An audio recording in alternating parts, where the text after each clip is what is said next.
కేవలం దుష్ట శిక్షణ అని కాకుండా పోషణ కూడా అందిస్తుంది అమ్మవారు. ఏకంగా 100 కన్నులతో అమ్మ ప్రత్యక్షమైంది. ఇలా శతాక్షి అనే నామం పొందింది. శాకాంబరి రూపంలో అమ్మ మనకేమిచ్చింది?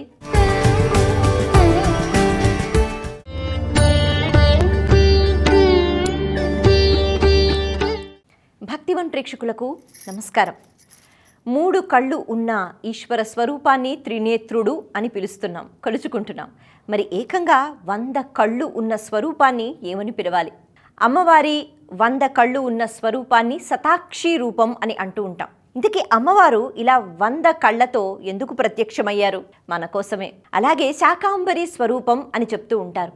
ఒంటి నిండా ఎన్నో కాయగూరలు, పళ్ళు, ఆకుకూరలు, వీటితో అమ్మవారు దర్శనమివ్వటం. ఇలా ఈ అద్భుతమైన 2 స్వరూపాలు ఒకే ఒకసారి ఉద్భవించాయి. మరి ఆ కథ గురించి తెలుసుకోవాలి కదా. పూర్వం దుర్గముడు లేకపోతే దుర్గమాసురుడు అనే రాక్షసుడు. రాక్షస ప్రవృత్తి కదా, ఎప్పుడూ కూడా ఇంకొకళ్ళని ఇబ్బంది పెట్టాలి, ఆ ఇబ్బంది వల్ల నేను మాత్రం హాయిగా ఉండాలి అని అనుకుంటూ ఉంటారు. అలా బ్రహ్మ కోసం ఘోర తపస్సు చేశారు. కేవలం వాయువుని మాత్రమే తింటూ, అంటే ఏమీ తినకుండా ఊపిరి మాత్రమే పీల్చుకుంటూ ఘోర తపస్సు. అలాంటి సమయంలో బ్రహ్మ ప్రత్యక్షమయ్యారు. నీకేం వరం కావాలో కోరుకో అంటే ఒక విచిత్రమైన వరాన్ని కోరుకున్నారు. అదేంటి అంటే, వేదాలు ఏవైతే ఉన్నాయో ఆ వేదాలు పూర్తిగా నాకే సొంతం కావాలి అన్నట్టు. అంటే ఇది ఒక విచిత్రమైన కోరిక. కారణం ఏంటి? సాధారణంగా రాక్షసులు నాకు చావు ఉండకూడదు, లేకపోతే నేను ఇలా చావకూడదు, నేను అందరినీ జయించాలి, ఇంద్ర పదవి కావాలి అని అడుగుతూ ఉంటారుగా. కానీ ఈ రాక్షసుడు బాగా తెలివితేటలతో వేదాలన్నీ నాకే సొంతం కావాలి అన్నారు. వేదం ప్రమాణం అని చెప్తారు. అసలు సృష్టి ఎలా చెయ్యాలి వేదంలోనే తెలిసి ఉంటుంది. బ్రహ్మగారికైనా, అలాగే స్థితికర్త అయిన శ్రీ మహావిష్ణువుకైనా, మనందరికైనా, ఎవ్వరికైనా వేదం ప్రమాణం. మళ్ళీ ఈ వేదం ఎక్కడి నుంచి వచ్చింది అంటే పరబ్రహ్మ స్వరూపం నుంచే వచ్చింది. ఈ వేదము, ఆ వేదంలో దాగి ఉన్న మంత్రాలు, వాటిని నిత్యము పఠించటము. ఎందుకు అంటే వేదం మనంతట మనము అలా చదువుకుంటే అది పూర్తిగా సంపూర్ణ ఫలితాన్ని ఇస్తుంది అనేటట్టుగా ఉండదు. అందుకే గురుముఖతః నేర్చుకోవాలంటారు. ఎందుకు అంటే అక్కడ ఉన్న ఆ మంత్రాలు ఏవైతే ఉన్నాయో వాటికి స్వరబద్ధంగా అవి ఎప్పుడైతే మనం చదువుతూ ఉంటామో చాలా చక్కని ఫలితాలు లభిస్తూ ఉంటాయి. అయితే ఇలా వేదాలు లేకపోతే మంత్రాలు ఇవన్నీ కూడా ఎప్పుడైతే గురువులు లేకపోతే ఋషులు, మునులు, బ్రాహ్మణులు వీళ్ళు చదువుతూ ఉంటారో యజ్ఞ కార్యక్రమాలు జరుగుతూ ఉంటాయి, పూజా కార్యక్రమాలు జరుగుతూ ఉంటాయి. అలా యజ్ఞాలు ఎప్పుడైతే జరుగుతాయో దేవతలు తృప్తిని పొందుతారు. వాళ్ళు తిరిగి ఎన్నో వరాలు ఇస్తారు. అంటే మనం బ్రతకటానికి అవసరమైనవన్నీ అన్నమాట. వర్షాలు పడటము, ఎప్పుడు భూమి సుభిక్షంగా ఉండటము, మనం ఎప్పుడు ఆనందంగా జీవితాన్ని గడపటము. మరి ఈ వ్యవస్థ అంతా కూడా వేదంపై ఆధారపడి ఉంది. ఎందుకంటే వేదంలోనే ఉంటాయి మంత్రాలు. ఆ మంత్రాల ద్వారానే హవిసులు ఇవ్వాలి. ఆ హవిసులు పుచ్చుకుంటేనే అది ఆహారంగా స్వీకరిస్తారు దేవతలు. ఇవన్నీ తెలిసి ఉన్నవాడు కాబట్టి ఈ రాక్షసుడు వేదాలు నా దగ్గరకే రావాలి అంటారు. అయితే మరి అప్పటి వరకు వేదాలు నేర్చుకున్న వాళ్ళ పరిస్థితి ఏమిటి అంటే, వాళ్ళ దగ్గర ఆ గ్రహణ శక్తి ఏదైతే ఉందో, అంటే అప్పటి వరకు వాళ్ళకి తెలిసి ఉన్న వేద మంత్రాలు ఏవైతే ఉన్నాయో అవన్నీ వాళ్ళకి జ్ఞాపకానికి రాకూడదు. అంటే ఎక్కడ వేదం అన్నది ఉందో అదంతా నశించిపోవాలని కోరుకుంటాడు. దీనివల్ల బ్రాహ్మణులకు కానీ, ఋషులకు కానీ, మునులకు కానీ వాళ్ళకి తెలిసి ఉన్న వేదం కూడా అప్పటి నుంచి ఇక వాళ్ళు మర్చిపోయారు. అటువంటి పరిస్థితి అన్నమాట. సరే అన్నారు బ్రహ్మ. ఊరికే అనలేదుగా, ఆయనకి కూడా తెలుసు ఈ రాక్షసుడు అంతమవ్వాలి అంటే ఏం జరగాలో, ముందు కథ ఎలా ముందుకు వెళ్ళాలో. కాబట్టి సరే అన్నారు. ఇప్పుడు ఈ దుర్గముడు వేదాలని సొంతం చేసుకున్నాడు. మరి ఆ తర్వాత ఏం జరిగింది? ఇందాక మనం చెప్పుకున్నట్టుగా యజ్ఞాలు లేవు, హోమాలు లేవు, ఎటువంటి క్రతువులు లేవు. ఎందుకు అంటే ఏది చదవాలన్నా, ఏది చెప్పుకోవాలన్నా, భగవంతుణ్ణి స్తుతించాలన్నా ఏదీ తెలియదు.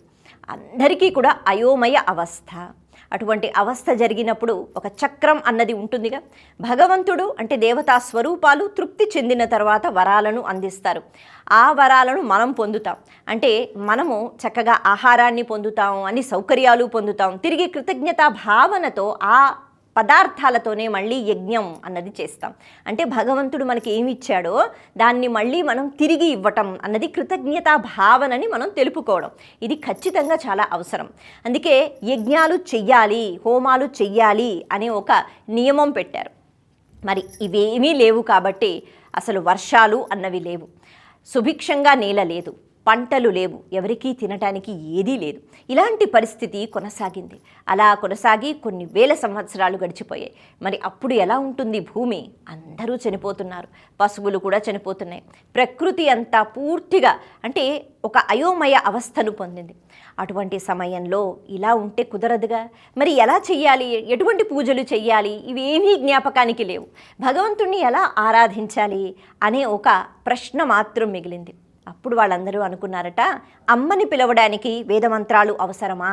అమ్మ ఎప్పుడూ దయతో ఉంటుంది కదా, బిడ్డల్ని అలా కాపాడుకుంటూ ఉంటుంది. కాబట్టి అమ్మ అని ఆర్తితో పిలిస్తే చాలు, అమ్మ వెంటనే పలుకుతుందని హిమాలయ ప్రాంతాలకు వెళ్ళి ఋషులు, మునులు, లేకపోతే బ్రాహ్మణులు, వీళ్ళందరూ కూడా ప్రాజ్ఞులు, వీళ్ళు ప్రార్థన చేశారు భక్తి శ్రద్ధలతో.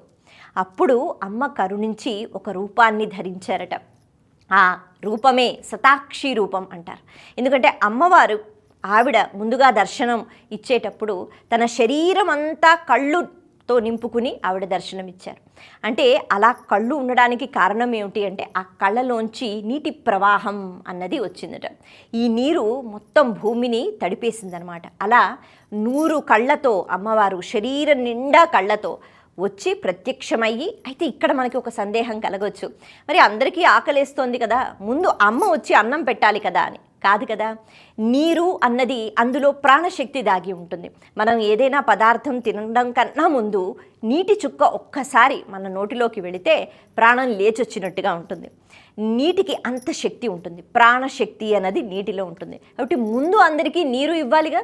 అందుకే అమ్మ వచ్చి అలా ఆ 100 కన్నులతో నీటి ప్రవాహం అన్నది అమ్మ అది కురిపించింది. దాంతో విపరీతమైన వర్షాలు పడ్డాయి, భూమి అంతా తడిసిపోయింది. ఎండిపోయిన చెరువులు, బావులు, లేకపోతే నదులు, ఎక్కడెక్కడ నీరు ఉండాలో అంతా నీటితో నిండిపోయింది. ముందుగా దాహం తీరింది, ఆ తర్వాత ప్రాణశక్తి వల్ల ప్రాణం నిలబడింది. ఇప్పుడు అమ్మవారు శాకంబరి స్వరూపం అంటూ ఇంకొక రూపాన్ని ధరించారు. ఆ శాకంబరి స్వరూపంలోనే అమ్మవారు పూర్తిగా తన శరీరంలోంచి కాయగూరలు, ఆకుకూరలు, ఆకులు, అంటే ప్రతి జీవికి ఎటువంటి ఆహారం కావాలో అవన్నీ, పళ్ళు, ఇవన్నీ కూడా అమ్మ సృష్టించారట. ఎంతమంది ఉన్నారు? అంతమందికి. మరి అన్ని రకాలుగా అవన్నీ ఇచ్చినప్పుడు పోషణ అన్నది అమ్మ అందించింది. ముందుగా ప్రాణశక్తిని నింపింది, ఆ తర్వాత పోషణ అన్నది చేసి కడుపు నింపింది. మరి ఈ 2 రూపాలు ధరించిన తర్వాత ప్రజలందరూ మళ్ళీ హాయిగా వాళ్ళు తిని ఆరోగ్యంగా ఉన్న తర్వాత అర్థమైంది దుర్గముడికి, సరే నేను ఈ శక్తినే నాశనం చెయ్యాలి అని అనుకుంటాడు. అందుకే అక్కడ ఉన్న వాళ్ళందరినీ కూడా చంపే ప్రయత్నం చేస్తున్నాడు. అమ్మవారితో యుద్ధం చెయ్యాలి అనే సంకల్పం కూడా చేసుకున్నాడు. ఈ సంకల్పమే కదా కావాలి బ్రహ్మకి, అందుకే ఆయన అలాంటి వరం ఇచ్చారు. ఇప్పుడు అమ్మతో యుద్ధం చేస్తే ఎవరు గెలుస్తారు? ఎప్పుడు చెడే ఓడిపోతూ ఉంటుంది, మంచే గెలుస్తూ ఉంటుంది. అంటే అమ్మ ఈ దుర్గముడు అనే ఈ భయంకరమైన రాక్షసుణ్ణి అంతం చేయటానికి మళ్ళీ ఇంకొక రూపాన్ని ధరించారు. అదే దుర్గా స్వరూపం అని అంటారు. మరి శతాక్షిగా పోషణ, అలాగే శాకాంబరిగా కూడా పోషణ అందించిన తరువాత అమ్మ దుర్గా స్వరూపాన్ని ధరించి ఈ దుర్గముడు అనే రాక్షసుణ్ణి అంతం చేస్తుంది. ఆ రకంగా బిడ్డలు ఆకలితో ఉన్నా, లేకపోతే బిడ్డలు బాధలలో ఉన్నా అమ్మ చూడలేదు కాబట్టి ఎంతో దయని కురిపిస్తూ ఉంటుంది. మరి మనం చేయవలసిన పని ఏమిటి అంటే భక్తితో, నమ్మకంతో, శ్రద్ధతో అమ్మని కొలుచుకోవడం. అందుకే అంటారు అమ్మ దయ ఉంటే అన్నీ ఉన్నట్టే అని. భక్తి శ్రద్ధలతో అమ్మని కొలుచుకోవాలే కానీ అమ్మ ఏమివ్వడానికైనా సిద్ధంగా ఉంటుంది. కాకపోతే మన మనసులో ఆ భక్తి అన్నది ఉండాలి కదా. నమస్తే.